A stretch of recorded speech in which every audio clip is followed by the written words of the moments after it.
Hi hello అందరికీ. ఇవాల్టి క్లాస్‌లో మనం విండ్ పవర్ ప్లాంట్ వర్కింగ్ గురించి నేర్చుకుందాం.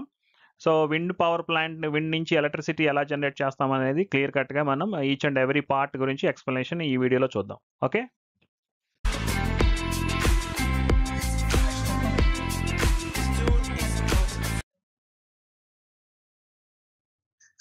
ఈ వీడియోలో నేను మీకు విండ్ టర్బైన్ ఎలా వర్క్ చేస్తుందనేది చెప్తున్నాను. సో, జాగ్రత్తగా వినండి.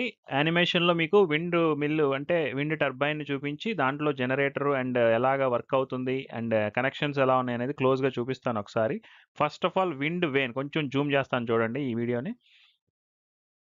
అది. ఇప్పుడు మీకు విండ్ వేన్ కనపడుతుంది గదా! ఈ విండ్ వేన్ అంటే ఏంటంటే గాలి అంటే ఎయిర్ డైరెక్షను ఏ డైరెక్షన్‌లో ఉందనేది చెప్తదనమాట. దాన్ని బట్టి ఏంటంటే ఈ మీకు ఫ్యాన్ లాంటి అరేంజ్‌మెంట్ ఏదైతే కనపడుతుందో ఆ ఫ్యాన్ లాంటి అరేంజ్‌మెంటు డైరెక్షను ఏ డైరెక్షన్‌లో తిరుగుతుంది, ఎంత స్పీడ్‌తో తిరుగుతుంది అనేది. యాక్చువల్‌గా ఏంటంటే జనరేట్ చేయాలి అనంటే గనక ఇది చాలా ఎక్కువ స్పీడ్‌తో తిరగాలి. కానీ మీరు ఎప్పుడన్నా బయట విండ్ టర్బైన్స్ అంటే ఈ విండ్ మిల్స్‌ని చూసినప్పుడు మీకవి స్లోగా తిరుగుతూ కనపడతాయి. యాక్చువల్‌గా అవి నిజంగా స్లోగానే తిరుగుతాయి. సుమారుగా ఎంత ఉంటుంది అనేదంటే 11 కేపీహెచ్ స్పీడ్‌తో ఉంటదనమాట. కానీ మనకు కావాల్సింది 90 కేపీహెచ్ అనమాట. సో, అంటే అంత స్పీడ్‌తో రొటేట్ అవ్వనప్పుడు మరి మనం ఏం చేయాలి అనంటే దానికోసం ఒక స్పెషల్ అరేంజ్‌మెంట్ ఉంటుంది. అది మీకు నెక్స్ట్ నేను చెప్తాను. దీంట్లో గేర్ బాక్స్ అనేది ఒకటుంటుంది. చూడండి ఓపెన్ చేసి చూపిస్తున్నా మీకు. హబ్‌కి ఏదైతే కనపడిందో ఒకటి లో స్పీడ్ షాఫ్ట్ ఉంది చూసారా? అది తీసుకెళ్ళి గేర్ బాక్స్‌కి పెడితే దాని తర్వాత మీకు ఆ జనరేటర్ కనెక్ట్ చేసున్నది ఏంటంటే హై స్పీడ్ షాఫ్ట్ అనమాట. ఫస్ట్ ఆఫ్ ఆల్ మీరు అది 7 అండ్ 12 ఆర్‌పీఎం మధ్యలో గనక మనం ఇస్తే ఆ రివల్యూషన్స్‌ని ఈ గేర్ బాక్స్ ద్వారా స్పీడ్‌ని ఇంక్రీజ్ చేస్తున్నాం అనమాట. సో, ఆ స్పీడ్‌ని ఇంక్రీజ్ చేసినప్పుడు ఏదైతే హై స్పీడ్ షాఫ్ట్ ఇప్పుడు మీకు చూపిస్తున్నాను చూడండి. హై స్పీడ్ షాఫ్ట్ ఏదైతే ఉందో అది అరౌండ్ 1500 ఆర్‌పీఎంతో రొటేట్ అయినప్పుడు అది జనరేటర్ కనెక్ట్ అయినప్పుడు ఎలక్ట్రిసిటీ జనరేట్ అవుతుందనమాట. This is the logic behind the wind turbine అనమాట. Source of energy that is easier to transport and use. ఎందుకనంటే మీరు అక్కడ విండ్ ఎనర్జీ అనేది మనకి అబండెంట్‌గా విండ్ ఫెసిలిటీ ఉన్న చోట మనం అరేంజ్ చేస్తాము. అది చూడండి మీకు ఇక్కడ ట్రాన్స్‌ఫార్మర్ ఏదైతే కనపడుతుందో ఆ ట్రాన్స్‌ఫార్మర్‌కి మనం స్టెప్ అప్ చేసి గ్రిడ్‌కి కనెక్ట్ చేస్తాం అనమాట. మీకు అన్నిటిలోనూ కూడా ఎక్కడైనా సరే జనరేటర్ కాన్స్టెంట్‌గా ఉంటుంది.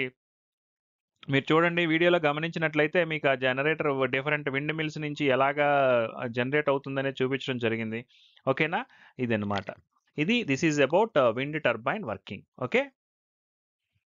నెక్స్ట్ మీకు విండ్ టర్బైన్‌ని క్లోజ్‌గా చూపించి ఎక్స్‌ప్లెయిన్ చేసే ప్రయత్నం చేస్తాను. ఒకసారి మీకు విండ్ టర్బైన్ డయాగ్రామ్ క్లోజ్‌గా చూపిస్తాను. ఒకసారి చూడండి.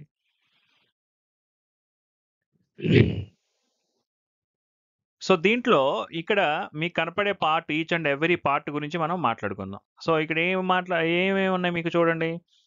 ఈ పర్టిక్యులర్ దాంట్లో బ్లేడ్స్, ఈ విండ్ వచ్చే డైరెక్షను, రోటారు అంటే రొటేటింగ్ సైడ్, ఈ పిచ్ అంటే ఏంటంటే ఏ యాంగిల్‌లో మీరు అది అరేంజ్ చేస్తే ఎంత స్పీడ్‌తో తిరుగుతుందనేది. ఈ కనపడేది low speed shaft. This one is gear box and after that జనరేటర్‌కి ఈ గేర్ బాక్స్ ద్వారా కనెక్ట్ చేసిన హై స్పీడ్ షాఫ్ట్. ఇక్కడ ఉంది చూడండి high speed shaft and controller and anemometer. Anemometer అంటే మీకు స్టార్టింగ్ చూపించాను చూసారా? విండ్ వేన్ అనమాట.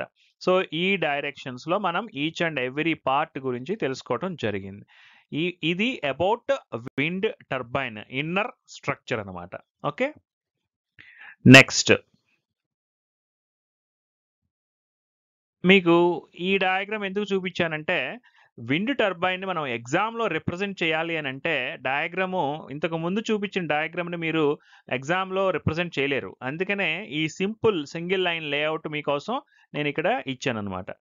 మీరు స్క్రీన్ అవసరమైతే వీడియోని పాజ్ చేసుకొని ఈ డయాగ్రామ్‌ని అబ్జర్వ్ చేసుకోవచ్చు. లేకపోతే స్క్రీన్ షాట్ తీసుకోవచ్చు. మీకు అది యూజ్‌ఫుల్‌గా ఉంటదనమాట.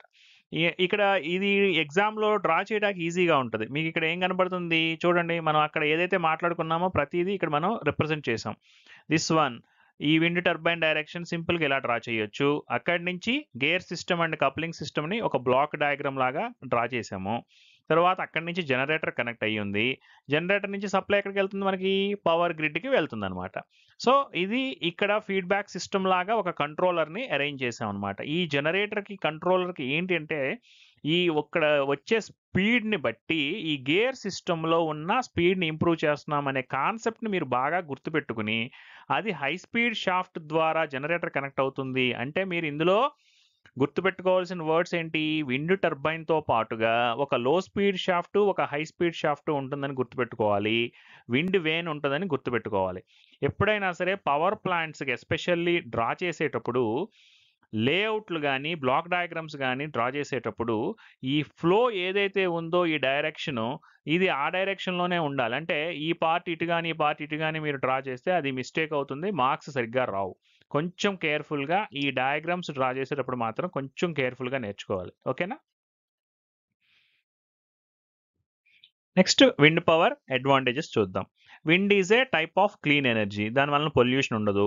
Wind is a renewable energy source. ఎంతైనా వాడుకోవచ్చు. తరిగిపోని ఇంధన వనరులు అంటారు. రెన్యూబుల్ అంటే ఏంటి? మీరు ఎంత వాడుకున్నా ఇంకా వస్తానే ఉంటుంది కాబట్టి విండ్‌ని రెన్యూబుల్ ఎనర్జీ సోర్సెస్ అంటారనమాట. రెన్యూబుల్, నాన్ రెన్యూబుల్ మనం ఇంతకుముందు మాట్లాడుకున్నాం కదా! కన్‌ఫ్యూజ్ అవ్వకండి. వీటిల్లో కొంచెం జాగ్రత్తగా గుర్తుపెట్టుకోండి. రెన్యూబుల్ అంటారు. అంటే మళ్ళీ మళ్ళీ మీకు అబండెంట్‌గా వస్తుంది అనేది. ఎప్పుడైనా ఇలాంటి వర్డ్స్ వచ్చినప్పుడు ఒకటి గుర్తుపెట్టుకోండి. రెండోది ఆటోమేటిక్‌గా గుర్తుంటది. 2 గుర్తుపెట్టుకుంటే ఎగ్జామ్‌లో కన్‌ఫ్యూజ్ అయ్యే ఛాన్స్ ఉంది కాబట్టి కొంచెం జాగ్రత్తగా ఉండండి. ఓకేనా? విండ్ పవర్ హాస్ ఏ లో ఆపరేటింగ్ కాస్ట్. ఆపరేటింగ్ కాస్ట్ తక్కువ. కానీ డిసడ్వాంటేజెస్‌లో వస్తది మీకు. ఇనీషియల్ కాస్ట్ ఎక్కువ అని. Okay. Wind turbine saves space అన్నారు. యాక్చువల్‌గా ఏంటంటే విండ్ టర్బైన్ ఇదే డిసడ్వాంటేజెస్‌లో మళ్ళీ స్పేస్ ఎక్కువ ఆక్యుపై చేస్తుంది. అంటే మీరక్కడ డిఫరెంట్ ఏరియాస్‌లో ల్యాండ్ ఎక్కువ యూజ్ అవుతదనేది కూడా చెప్తాం డ్రాబ్యాక్స్‌లో. అది కూడా చూద్దురు గాని మీరు. Wind power generation promotes domestic economic growth.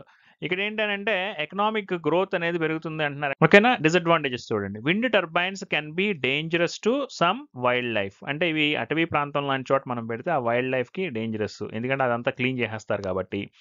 అలాగే wind turbines can B noisy. అది తిరిగేటప్పుడు సౌండ్ వస్తదండి. విండ్ మిల్ రొటేట్ అయ్యేటప్పుడు సౌండ్ వస్తదనమాట. తర్వాత wind power is limited by location. ఒక పర్టిక్యులర్ లొకేషన్స్‌కి మాత్రమే అది మనం సెట్ చేయొచ్చు. ఎందుకు? ఎక్కడ పడితే అక్కడ మీకు సఫిషియెంట్‌గా విండ్ అనేది ప్రొవైడ్ చేయలేకపోతే ఆ విండ్ టర్బైన్స్ మూవ్ అవ్వవు. అవి మూవ్ అవ్వకపోతే మీకు ఎలక్ట్రిసిటీ జనరేట్ అవ్వదు కదా! ఇవి డిసడ్వాంటేజెస్ అనమాట. ఓకేనా? మీకు నెక్స్ట్ ఏంటంటే ఈ యాజ్ యూజువల్ కామెంట్ సెక్షన్‌లో సెట్ ఆఫ్ క్వెషన్స్ ఉంటాయి. ఆటిల్ని కొంచెం ఫాలో అవ్వండి. ఓకేనా? All the best. Thank you.